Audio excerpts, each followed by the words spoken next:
अशा प्रकारचे प्रश्न आपण नवोदयाला नेहमी येत असतात आणि या प्रकारचा प्रश्न कशा प्रकारे सोडवायचा आपण थोडक्यात पाहूया। बघा प्रश्न काय आहे, दोन संख्यांचा गुणाकार 3.92 आहे, त्यापैकी एक संख्या दुसरीच्या दुप्पट आहे, तर त्यातील मोठी संख्या कोणती। आता खाली चार पायऱ्या दिलेल्या आहेत, तर आपल्याला यातील मोठी संख्या काढायची आहे। सुरुवातीला काय करूया आपण की आपण पहिली संख्या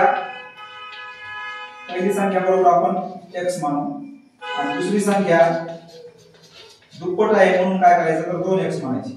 मग आता काय करायचं आपण तर x गुणिले दोन संख्यांचा गुणाकार आहे म्हणून x गुणिले 2x बरोबर दोन्ही संख्यांचा मिळून गुणाकार किती येतो 3.92। तर आता बघा आता इथे काय करायचंय तर इथे 2x आहे म्हणून 2x चा वर्ग बरोबर 3.92। आता आपण इथे गुणाकार करूया, इथे काय करायचं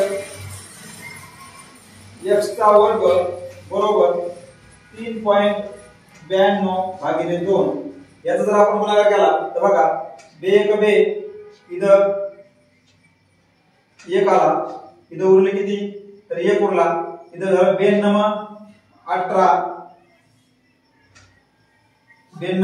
9 आले आणि इथं परत 1 उरला बे सकून 12 तर 1.96 म्हणून x चा वर्ग बरोबर किती आलं तर 1.96 आलं।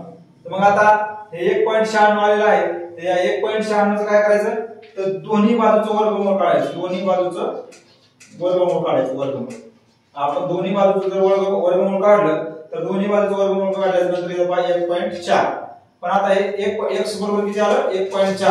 आता x बरोबर 1.4 आलं तर मग पहिली संख्या x आहे आणि आपल्याला त्या 1.4 ची दुसरी संख्या दुप्पट पाहिजे म्हणून काय करायचं आपण की x बरोबर 1.4 गुणिले दुप्पट म्हणून x चा वर्ग किंवा x बरोबर 1.4 गुणिले 1.4 जर केलं तर 2.8 हा त्याचा गुणाकार येतो म्हणून ह्या पर्यायामध्ये जो पर्याय आहे तो पर्याय क्रमांक डी हा 2.8 ह्या या प्रश्नाचं उत्तर आहे।